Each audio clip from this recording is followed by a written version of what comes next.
Om Swastiastu. Assalamualaikum warahmatullahi wabarakatuh. Salam sejahtera untuk kita semua. Salam namo buddhaya dan salam kebajikan. Perkenalkan, nama saya Nyoman Satyo Govinda dengan NIM 19035111010 dari kelas A, Fakultas Peternakan Universitas Udayana, angkatan 2019. Pada video kali ini, saya akan menjelaskan bagaimana proses koagulasi dari darah. Jadi dalam praktikum fisiologi ternak ini sebenarnya saya bersama teman-teman itu memilih darah ayam sebagai bahan pengamatan.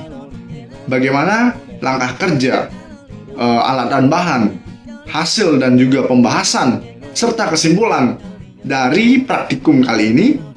Mari kita simak video ini selengkapnya. Yang pertama adalah alat dan bahan. Pada praktikum kali ini kami menggunakan 4 buah tabung Vesustainer, 1 buah spuit. Setelah itu ada juga tabung Vesustainer yang berisi EDTA. Ini di luar dari perlakuan. Ini dia alat-alatnya, bisa dilihat di gambar. Setelah itu kami juga memerlukan bahan, yaitu ayam broiler seberat 2 kg untuk diambil darahnya. Ada juga air. Setelah itu juga ada garam. Ini untuk bahan perlakuannya nanti dalam tabung. Juga udah ada nasi sebagai juga ada sarung tangan untuk kehigienisan. Lanjut yaitu adalah langkah kerja. Selanjutnya adalah langkah kerja. Langkah kerja kami yang pertama adalah membuat permukaan tabung Vesustainer, salah satunya dengan permukaan kasar dengan nasi tadi. Setelah itu juga ada diisi garam dan juga ada diisi air. Sedangkan yang salah satunya itu tidak diberi perlakuan apapun. Sehingga kami memiliki 4 buah perlakuan di keempat buah tabung berbeda. Baik, kami mencari vena pectoralis pada ayam di mana, Dek? Vena pectoralis pada ayam terdapat pada bagian ini, lalu masuk ke jantung. Baik, langsung saja. Atau venanya ditekan, lalu ditusuk. Sini. Ayo nih, Pak. Boh. Nah, tarik.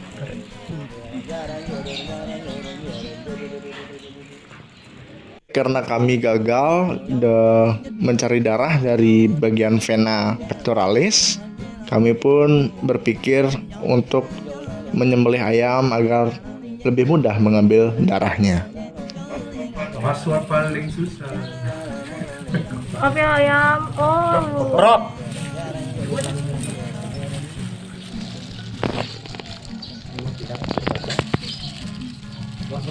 Barengan apa enggak? Oke, pertama, tabung kedua, tabung ketiga semangka. Tunggu kau pindah masuk darah ke tabung. Weh, tangannya sih dong. Oke, datang pasti. Someone help me. Dia darah, tabung yang telah berisi darah dan juga dengan perlakuannya. Nah, pada saat ini tabung ini sudah dihitung berapa waktu waktu penggumpalan dari darahnya. Selanjutnya kita akan mengamati di 3 jam dan di 24 jam setelah pengambilan darah ini. Nah, tabung-tabung ini memiliki waktu koagulasi atau pembekuan darah yang berbeda-beda.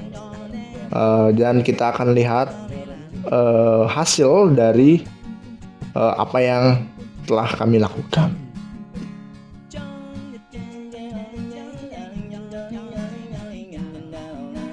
Baik, selanjutnya di hasil dan pembahasan. Berikut adalah hasil pencatatan waktu penggumpalan darah pada masing-masing tabung. Bisa dilihat di layar bahwa masing-masing tabung memiliki waktu penggumpalan yang berbeda-beda, dan jika memang terlalu cepat video ini bisa di pause dulu untuk dilihat.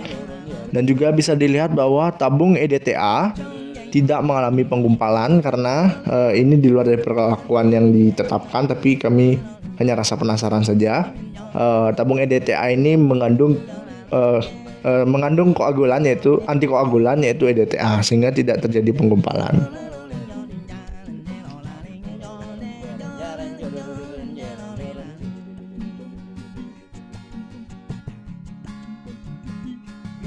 Baik, ini dia setelah Ntar tapi. Oh, raping. 3 jam ini yang si antikoagulan EDTA.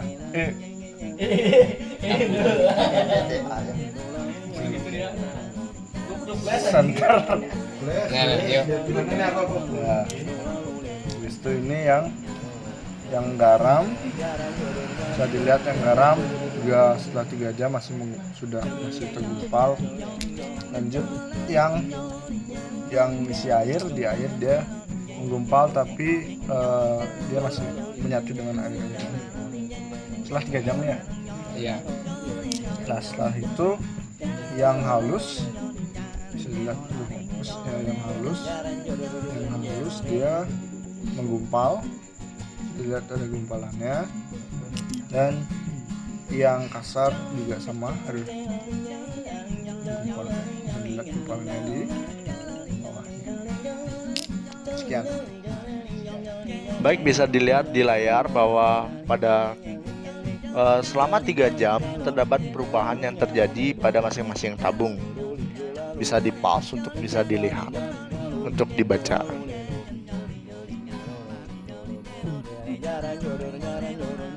Yang tabung isi antikoagulan EDTA tuh bisa dilihat darah sama sekali tidak. Ada endapan darah ternyata bagiannya, padahal harusnya nggak mengendap ya. Padahal isi EDTN. Mungkin yang di bawah itu sel-sel darahnya, yang di atasnya ini. Baik, ini yang kasar, yang bisa dilihat yang kasar. Tabung kasar juga menggumpal. Nah, ini ada air cairannya. Baik, ini setelah 24 jam. Untuk tabung yang halus, terlihat darah di sini sama menggumpal seperti kemarin, namun ada cairan. Baik, ini setelah pengamatan 24 jam, darah yang berisi air dia menggumpal dan ada endapannya juga. Dan walaupun isi air dia agak cair tapi tetap menggumpal. Ada endapannya sedikit. Baik, ini yang sudah 24 jam dengan garam. Ini kental sekali, bahkan tidak bisa ikut turun dengan gravitasi. Jadi dia benar-benar padat. Baik, sama seperti yang 3 jam. Di sini terdapat perbedaan proporsi penggumpalan. Ini merupakan hasil yang kami dapatkan. Baik, dari praktikum yang tadi kami lakukan, terdapat setelah diskusi dengan kelompok yang kami ajak, yaitu bahwa terdapat beberapa pernyataan yang sejalan dengan hasil praktikum ini, di mana darah yang pada tabung Vesuteiner yang memiliki permukaan halus itu lebih lama menggumpal dibandingkan darah pada tabung yang permukaannya kasar. Hal ini disebabkan karena trombosit yang terkena permukaannya kasar akan pecah dan lebih mudah terikat atau membentuk bekuan darah yang disebut trombus. Begitu pula dengan darah yang berada pada tabung yang mengandung garam akan lebih cepat menggumpal dibandingkan dengan darah yang berada pada tabung yang mengandung air. Hal ini disebabkan karena darah yang diencerkan dengan air akan lebih lama menggumpal. Sedangkan pada darah yang dicampur dengan garam akan terjadi suatu keadaan di mana tekanan, yaitu tekanan osmosis pada trombosit, sehingga trombosit akan pecah dan menyebabkan pembekuan darah.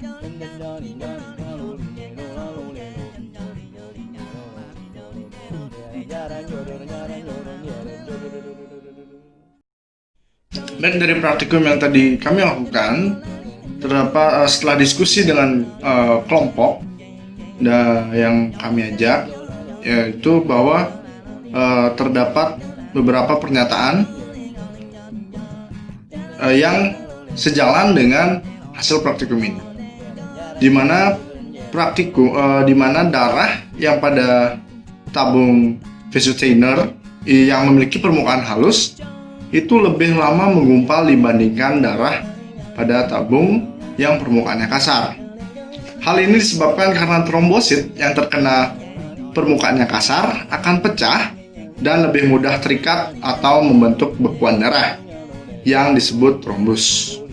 Begitu pula dengan darah yang berada pada tabung yang mengandung garam akan lebih cepat menggumpal dibandingkan dengan darah yang berada pada tabung yang mengandung air. Hal ini disebabkan karena darah yang diencerkan dengan air akan lebih lama menggumpal.